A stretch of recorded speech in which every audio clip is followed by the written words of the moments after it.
Okay. Good day, everyone. I'm Kausik Mukhopadhyay. I joined UCF as a senior lecturer and researcher back in 2017 fall, and thereafter I joined the MSc department as a tenure track assistant professor in 2022 spring. So we are a pretty young group, and today my talk would be concentrated on augmented injectable foams for rapid action hemostatic treatment. Um, my group consists of three PhD students currently, one postdoc, and one Burnett Scholar undergraduate student.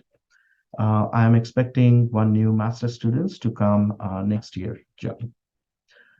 Summary of my talk, it would involve introduction of the research group, significance of hemostasis, motivation, uh, the sil foam that we have developed of the hemostatic bandage, research results, and conclusion and acknowledgements. So to start with, we are a group, since I came from industry, I spent there for almost 10 months, 10 years, sorry.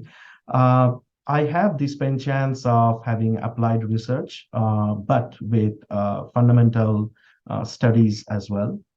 We do work on surface coatings, membranes, energy, sensors, catalysis, and military medicine. Some of the applications are in petrochem industries, solar, household aviation, space, as well as medical and corrosion. Uh, One of my research platforms is an engineering application related to imaging and sensing of fire for as well as gases. And we are trying to do some corrosion work as well. This is what got me funded from the DHS FEMA. We were I was the first one from UCF to get funded through this program. Then we do a lot of work on nanomaterials and catalysis. We have published work in some reputed journals. I do a lot of work, and this has been funded by the FSGC NASA for dust repellent coating, mainly for space applications. But my today's talk would be on military medicine, which would cover mostly on the acute trauma and how to develop hemostatic bandage. This is one of the PET programs by DoD, and if not DARPA, and I know slowly NSF is also picking it up, as well as NIH. Some of my collaborators from UCF, outside UCF, and also from abroad, they have been extremely supportive. Without their help, I would not have been able to do this work. But before that, I would also like to focus on teaching and mentoring. We are material science program. Our undergraduate program started in 2019. And we just received our first accreditation in 2023, this July. And I'm part of the 5-member ABET committee as well. So we have developed this program. And most importantly, the courses that I've been teaching since 2019, there's the two labs. Both the labs are accredited to ABET accredited labs. So I had to develop, of all the courses that I have taught so far, 6, I have developed 5 of them and from scratch, including a graduate course, which is research methods in MSc. But what I do actually with all my undergraduate researchers that have been so far, about 21, including high school students who are in 3, I actually always embed the communication skills and how to do research. So that's an important platform in my research group. Some of the honors and credentials for myself and my group are, as receiving grants, as well as receiving just in September the ECS Young Investigator Award for Travels. And then my students have gone to win multiple awards from graduate students to undergraduates. Some of the most recognized awards were by one of my undergraduate students who received the UCF Best Undergraduate Thesis Award this year. And then one of the high school students, she was in STS top 300 in the whole country, and currently she's pursuing her aerospace PhD in, bachelor's degree at MIT. So coming back to the research that I'm going to talk about is hemostatic bandage and why it is so significant. Because hemorrhage still remains one of the leading cause of preventable death from accidents or from the frontline soldiers that in the battlefield. And although there are many formulations out there, but there is technically not one that can stop bleeding as well as that are cost effective, which is per DoD protocol, and that is also very easy to apply. So all these three factors have led us to develop our own system at UCF. And what we did is we actually developed a rapid action polymer-based hemostatic bandage system that is much cheaper compared to quick lot, Surgicel, gel foam, or Silox out there. And ours is just based on polymers, so we don't use any expensive, very expensive, or any expensive chemicals as such. What we do is, but our the need was for to make it transportable and lightweight, an economical approach. But the mechanics part is how to create the autogenous pressure, because the first principle of any bleeding is apply pressure. And how do we apply pressure when the subject is injured already? So this would be a device that we can inject and that would come out.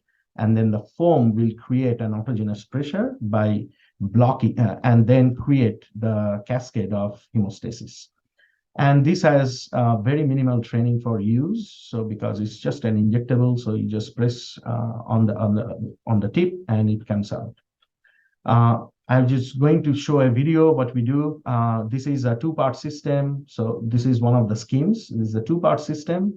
When it comes out within 2-3 seconds, it actually mixes. And over here, we are showing how the expansion of foam takes place in just less than 30 or 40 seconds. And that's kind of the benchmark. Less than 1 minute is the benchmark for Department of Defense, as well as DARPA. But what we do is we use chemistry, as well as the material science, the surface, as well as a little bit of mechanical engineering to kind of make this formulation happen.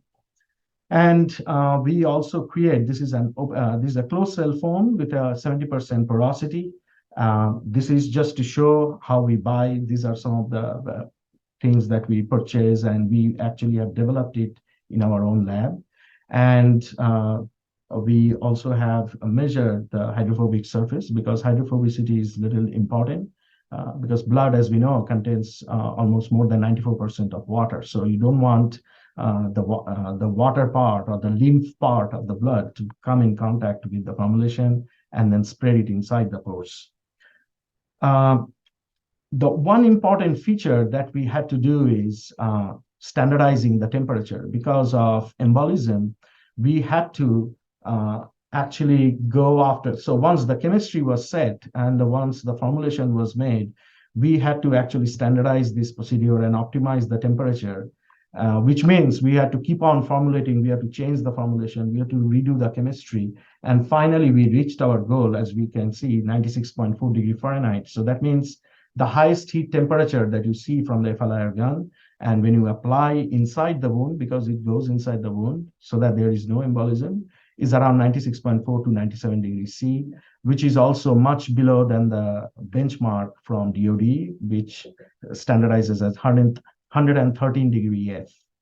And after doing that, we actually do a lot of, this is the part where the mechanical part comes in. We do a lot of mechanical characterizations, and especially with the rheology. So we actually have standardized and also have the crossover points of these cross-linking mechanism that happens between the two polymers. And we did the storage modulus, some of the clean removal. This is one of the essential elements that we have to do for this type of research. Also, more mechanical testing, dynamic mechanical analysis, the compression test that we have put. And this is another, which is we call the lap shear test, because once the formulation is inside the wound, we have to take it out, and we have to make sure there are very tiny blood vessels. When you take it out, it doesn't rupture those blood vessels. So what we do is the lap shear test, and as you can see, adhesion plays a very important role. So this is the most important part. you have to have adhesion, but you cannot have too much adhesion because while taking out, you cannot damage it. So our maximum stress is 1.8 kilopascals, which is much below than the values of 100 or 1,000 that we see published in the papers. And then this is another important feature. So what we did is we actually went a different route. Instead of doing animal model studies, not instead, I would say we are going to do animal model in vivo studies, but that would be done later. So instead of waiting for the protocol to get approved, we actually collaborated with Symmetry. As many of you know, Angela is a graduate student of UCF, Computer Science Engineering, and she has an amazing company now, Symmetry. So they actually created, we both worked together, they actually created this kind of the whole mechanistic hemorrhage model. And we were so lucky that they lent it to us, and we could study using the mannequin. And we actually put the foam inside, and then we flow the blood at a particular rate. And that is a very high blood flow rate, by the way, 0.5 ml per second. And then we have studied like how much how we can take it out, what is the soaking efficiency. So here we have actually compared with the standard bandages that are available in the market of the DoD uses or even the Army. As you can see, all of these bandages, they cost more than $200, $300. Each one of them, the soaking that the blood comes out, as you can see, is 6, 15 or within 30 seconds, whereas in case of ours, we have seen it last more than an hour, which is very important. That means blood is not coming out. It is being blocked by the hemostatic bandage that we have developed. So T is the leakage time. Surprisingly, or I won't say, because we have used silver, so we have also done the antimicrobial efficacy, which is not required, but we went one step ahead just to show this bandage, even if you leave it there, this doesn't, this has a very good efficacy for gram-negative or gram-positive bacteria. For our future testing, we are getting ready to do the in vivo testing especially for the rat liver model using a biopsy punch. And that would be done in collaboration with Case Western Reserve University. Near and long-term opportunities, of course, we want to do the liver, the stomach, the colon, and the blood vessels for the hemostatic bandage we have developed. And then we are also doing a low-cost biodegradable bandage system for second and third degree burns. And this is being used as a clay. We are one of the first to develop a clay membrane, standalone membrane, which is a flexible membrane that we have been using. We are actually going to publish the paper pretty soon. One of the papers related to this, the fundamental work, has been published has been accepted just this morning. And we do a lot of work on clay system as well, but that is related to energy applications, especially ion conducting membranes, which has come up very nicely with New York University as collaboration. We are writing the paper currently, which we can also use as a battery separator, electrolyte membrane, electrocatalysis reduction. That's one of my goals for the future, and some of the target agencies are Department of Energy as well as NSF. And one of the most upcoming projects, and we have been funded by the NASA FSGS, is using for our dust and solids repellent coating, and that is mainly for space applications for Artemis and Martian missions. But it can also be used for aerospace, auto industries, solar industries, first responders, as well as for Department of Defense, especially for their goggles and suits. I cannot thank enough. All these have been possible because of my amazing students, the group that I have. We enjoy, and that's one of the important part that I also believe in. Keep the students happy, and I think the results would be great. My sincere thanks to the COTUP and Crawford Research Group for all the collaborations and studies and tests that we have carried out, materials characterization facility at UCF, and also part of it has been done at UF as well. UCF Board of Trustees for trustee scholarship to one of my students who created this whole platform, Pritha, and my collaborators, my team, And these are my following funding so far. And we are always open to have good collaborations, whether through the medical field or through the engineering aspect. Uh, and I would invite anyone to come visit my lab. And if you have any suggestions, we are very happy to listen to you. Thank you so much for your time.